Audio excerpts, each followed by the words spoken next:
Hello दोस्तों। RP study के YouTube channel से मैं पूजा कौंडल आपका बहुत बहुत स्वागत करती हूँ। दोस्तों, हम बात कर रहे हैं भारत के वायसराय को लेकर। और इससे पहले वाले पार्ट में हमने देखा था लॉर्ड कैनिंग को, जो कि भारत के लास्ट गवर्नर जनरल और पहले वायसराय रह चुके हैं।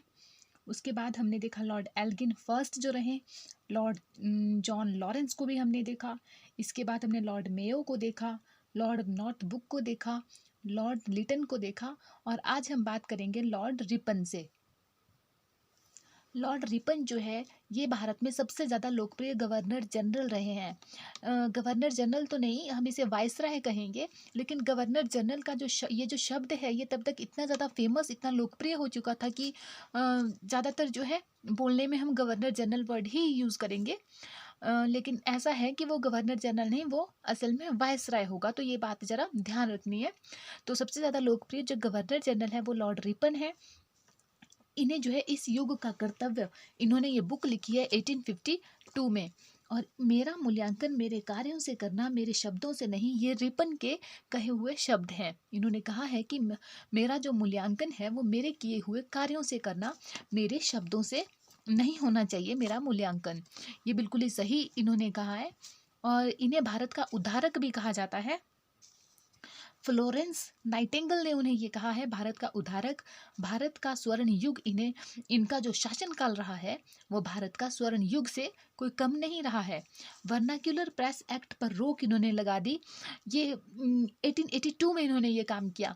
ये वर्नाक्यूलर प्रेस एक्ट क्या है, ये हमने पिछली वीडियो में देखा था कि भारत में जो समाचार पत्र जो भारतीय भाषाओं में छपते थे वो प्रतिबंधित कर दिए गए थे। तो इन्होंने कहा कि ऐसा नहीं होना चाहिए, ये गलत है, और समाचार पत्र जो हैं वो भारतीय भाषा में छपने चाहिए। इन्होंने 1882 में ऐसा कहा, ऐसा किया।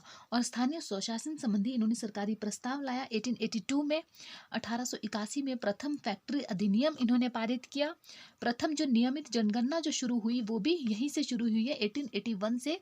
जबकि पहली जो जनगणना थी वो 1871 में शुरू हो गई थी, लेकिन जो नियमित होने लगी कि इससे अब हर 10 साल के बाद होगी, तो ये 1881 में हुई थी इनके शासनकाल में।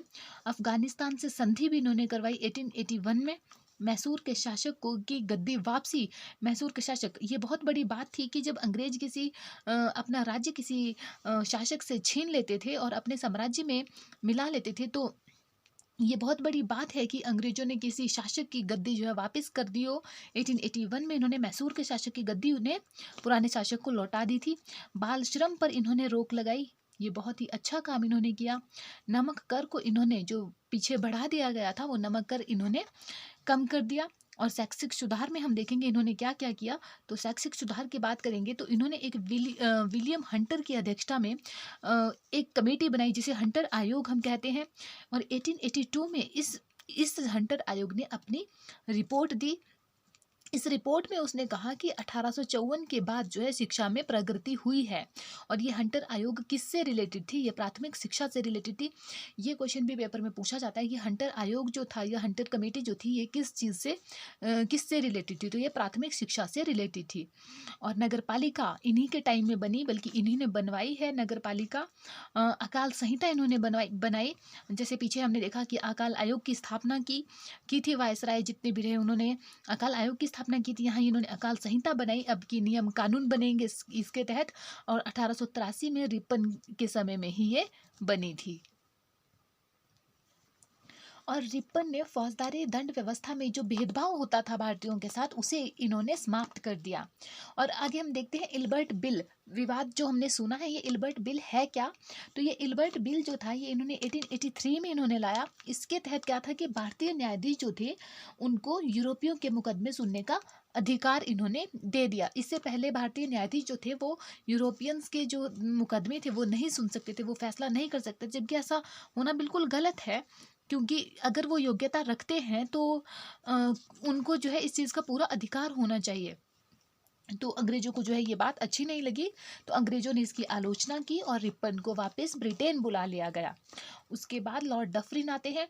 1884 से 1888 तक ये रहते हैं।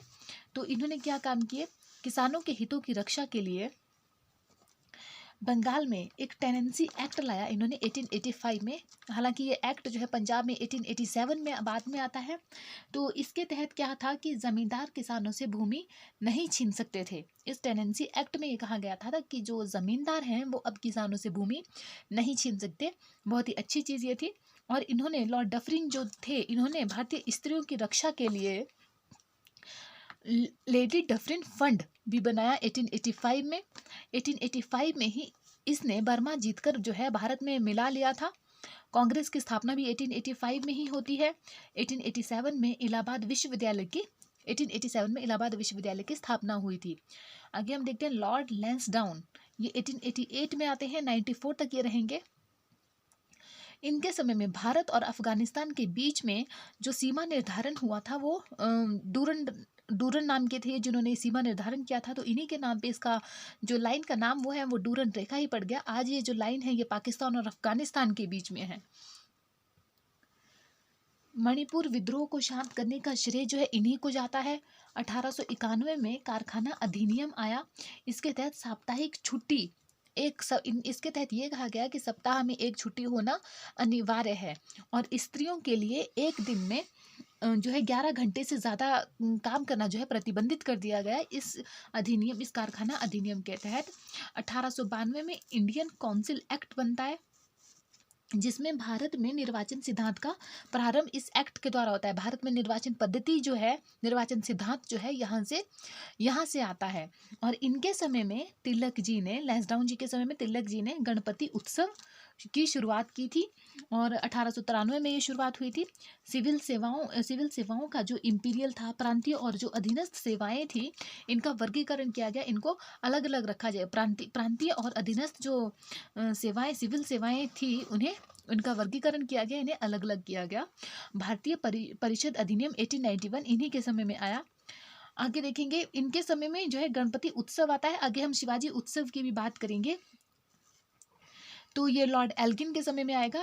तो लॉर्ड एल्गिन द्वितीय को हम देखते हैं। फर्स्ट हम पहले पढ़ चुके हैं, ये द्वितीय है। ये 1894 में आते हैं, 99 तक ये रहेंगे। तो इन्होंने कहा था कि हमने भारत को तलवार के बल पर जीता है और तलवार के बल पर ही इसे अपने अधीन करके रखेंगे। ये एक बात इन्होंने कही। काफ़ी गलत शब्द इन्होंने यहाँ पे प्रयोग किए। और मुंडा विद्रोह जो था 1899 में, ये भी इन्हीं के कार्यकाल में हुआ। स्वामी विवेकानंद के द्वारा बेलोर मठ की स्थापना, जिसे रामकृष्ण मिशन कहा जाता है, वो इन्हीं के समय में 1896 में हुई। चापेकर बंधुओं के द्वारा 2 अंग्रेज अधिकारियों की हत्या इनके समय में हुई 1897 में। और तिलक जी ने शिवाजी उत्सव जो है 1895 में यहीं पे इन्हीं के टाइम में इसकी शुरुआत की थी। और इनके समय में प्लेग नाम की जो महामारी थी पूना में जो है, इसका काफ़ी ज़्यादा प्रकोप हो गया था। इन्हीं के समय में ये पूना में बहुत ज़्यादा फैल गई थी। आगे हम बात करेंगे लॉर्ड कर्जन की। 7 साल के लिए आए हैं। 1899 से 1905 तक सर्वाधिक अलोकप्रिय वायसराय ये रहे। सर्वाधिक सबसे ज़्यादा अलोकप्रिय वायसराय ये रहे हैं। जैसे रिपन जो है सबसे ज़्यादा लोकप्रिय रहे, ये सबसे ज़्यादा अलोकप्रिय रहे। गोपाल कृष्ण गोखले ने कर्जन को औरंगजेब के साथ मिलाया, मतलब कर्जन को इन्होंने औरंगजेब कहा। डी रॉबर्ट्स को देखते हैं। इनके शब्द थे कि भारत के किसी अन्य वायसराय को अपना पद संभालने के पूर्व इतनी समस्याओं का ज्ञान नहीं था जितना कि इस कर्जन को था। कर्जन ने सिंचाई आयोग 1901 में इसकी स्थापना की और ये की सर कोलिन स्कॉट की अध्यक्षता में। भूमि प्रस्ताव 1902 में इसने लाया। और ये जो भूमि प्रस्ताव इसने 1902 में लाया, इसमें क्या था कि कम ब्याज पर अब किसान जो है उधार ले सकते हैं। और 1904 में इस उधार लेने के लिए एक सरकारी उधार समिति अधिवेशन भी पारित हुआ। और 1899 में भारत टंकन पत्र लाया, मुद्रण थी। इसमें अब क्या हुआ कि पौंड को भी अडॉप्ट किया गया, पौंड को अडॉप्ट किया गया। और 1 पौंड जो था उनका, वो हमारे 15 रुपए के बराबर था। पुलिस आयोग का गठन किया गया 1902 में। सर एंड्रयू फ्रेजर की अध्यक्षता में ये किया गया। प्रांतीय पुलिस और किया क्यों गया, ये प्रांतीय पुलिस की जांच पड़ताल पर, जो प्रांतीय पुलिस थी उनके कार्यों की जांच पड़ताल के लिए कि वो क्या कर रही है क्या नहीं कर रही है, इस चीज़ के लिए पुलिस आयोग का गठन 1902 में किया गया। सेंट्रल इन्वेस्टिगेशन डिपार्टमेंट सीआईडी जो है 1903 में ये बना है। और प्राचीन स्मारक संरक्षण अधिनियम जो था 1904 में इसने बनाया। लॉर्ड कर्जन ने प्राचीन स्मारक संरक्षण अधिनियम 1904 में बनाया। तो ऐसा नहीं है, इसने बहुत से अच्छे काम भी किए हैं। हालांकि ये सबसे ज़्यादा अलोकप्रिय वायसराय रहा, लेकिन इसने अच्छे काम भी किए हैं। इतना बुरा इंसान नहीं था, लेकिन इसकी हरकतें जो है काफ़ी ख़राब थी। तो भारतीय पुरातत्व विभाग की स्थापना के लिए, उस समय इसे बनाने के लिए 50,000 पाउंड का आवंटन या धनराशि जो थी 50,000 पाउंड की, वो इसने दी थी, कर्जन ने दी थी। भारत में पहली बार जो है ऐतिहासिक इमारतों की सुरक्षा व मुरम्मत के लिए किसी वायसराय ने ये काम किया था। और आज भी आपको पता ही है कि बहुत सी इमारतों को, बहुत सी ऐतिहासिक चीज़ों को जो है भारतीय पुरातत्व विभाग के तहत जो है उसके संरक्षण के लिए इसमें शामिल कर लिया जाता है। शैक्षिक सुधार के लिए इसने क्या किया देखते हैं। 1902 में इसने एक विश्वविद्यालय आयोग की स्थापना की। सर टॉमस रैले की अध्यक्षता में विश्वविद्यालय अधिनियम 1904 लाया। और ये सरकारी, इससे क्या हुआ कि सरकारी नियंत्रण इस पे बहुत ज़्यादा बढ़ गया। तो ये पहला वायसराय था जिसने फारस की खाड़ी में सक्रियता दिखाई। फारस की खाड़ी में इसने सक्रियता दिखाई थी। और ये फारस की खाड़ी आपको पता ही है कि सऊदी अरब के ठीक नीचे है, अरब सागर से आगे है। तो रूस के प्रति झुकाव का आरोप लगाकर इसने तिब्बत में भी हस्तक्षेप किया था। और वहाँ पे तिब्बत के जो क्या कहते हैं, जैसे भारत में प्रेसिडेंट होते हैं, वैसे ही तिब्बत के जो होते हैं वहाँ पे प्रेसिडेंट नहीं, इसे दलाई लामा कहा जाता है। धर्मगुरु, जो इनके धर्मगुरु हैं वो दलाई लामा है। दलाई लामा कोई नाम नहीं है, ये एक पदवी है। ये नाम नहीं है, ये एक पदवी है, ये एक पद का नाम है। तो तिब्बत में इसने हस्तक्षेप किया। और देखना, ये कर्नल यंग हस्बैंड के नेतृत्व में इसने सेना भेजी तिब्बत, और तिब्बतियों के साथ इसका युद्ध हुआ। तो ये जो भेजी है, ये कर्नल यंग हस्बैंड के नेतृत्व में। ये क्वेश्चन काफ़ी बार पूछा जा चुका है। तिब्बतियों ने 1903 में जो है इसके साथ संधि की। और संधि में 1 लाख रुपए वार्षिक दर जो है इन्हें भारत सरकार को देने के लिए, या इन्हें देने के लिए तिब्बत राजी हुआ। और साथ में 15 लाख रुपए युद्ध की जो क्षतिपूर्ति हुई थी उसकी भरपाई में तिब्बत ने देना स्वीकार किया। और जमानत राशि के रूप में भारत सरकार ने सिक्किम और भूटान के बीच में एक चुंबी घाटी पड़ती है, उसको 75 सालों के लिए अपने अधिकार में ले लिया। आगे देखते हैं, इसने एक सबसे घटिया काम क्या किया। इसने बंगाल विभाजन करवा दिया 1905 में। उद्देश्य क्या था? उद्देश्य था राष्ट्रीय आंदोलनों को दबाना। जितने भी उस वक्त ये राष्ट्रीय आंदोलन हो रहे थे, जैसे 1857 का ही आंदोलन हुआ था, तो और भी बहुत से छोटे मोटे बहुत से आंदोलन हो रहे थे इस दौरान। तो जो ये राष्ट्रीय आंदोलन हो रहे थे, इनको दबाना, क्योंकि जो भी बड़े बड़े नेता हुए हैं वो ज़्यादातर बंगाल से हुए थे। तो ये बंगाल का विभाजन ही कर देना चाहता था। जो इस बंगाल विभाजन का मेन उद्देश्य रहा था वो यही था कि राष्ट्रीय आंदोलनों को ये दबा देना चाहता था। लेकिन अब ये ऐसा कह तो नहीं सकता था, तो इसने आरोप क्या लगाया कि प्रशासनिक असुविधाओं का आरोप जो है इसने लगा दिया। और प्रशासन कहते ठीक ढंग से नहीं चल रहा है इतने बड़े बंगाल का। तो इसने बंगाल विभाजन कर दिया, पूर्वी भाग बना दिया और पश्चिमी भाग बना दिया। जो पूर्वी भाग था इसमें बंगाल, असम, चटगांव और ढाका ये पार्ट रखे गए। और जो पश्चिमी बंगाल था इसमें बिहार और उड़ीसा है, हमारी वाली साइड। तो ये जो है बंगाल, असम, चटगांव, ढाका, ये ढाका जो है अब आपको पता है ये बांग्लादेश में है, चटगांव इसी के साथ पड़ता है, बंगाल, असम हमारे पार्ट है। तो इसने जो है इस पार्ट का, पूर्वी भाग का जो इसने कैपिटल बनाई वो इसने ढाका बनाई। और आज भी बांग्लादेश की यही कैपिटल है। इसका स्लोगन था वो फूट डालो और राज्य करो, ये इसका स्लोगन था।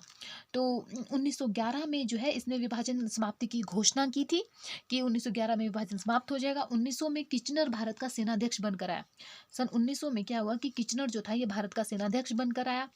और इंपीरियल कैडेट कोड की राजकुमारों के लिए इसने स्थापना की थी। और इसके काम देखिए कि इसने रेलवे बोर्ड की 1905 में इसने स्थापना की। पूसा में इसने कृषि अनुसंधान केंद्र की स्थापना की। उद्योग व वाणिज्य विभाग की स्थापना भी इसने की। कलकत्ता कॉरपोरेशन एक्ट 1899 में इसकी स्थापना भी इसने की। लेकिन क्या था कि ये जो किचनर जो 1900 में सेना का अध्यक्ष बनकर भारत आया था, इसके साथ इसकी नहीं पटती थी।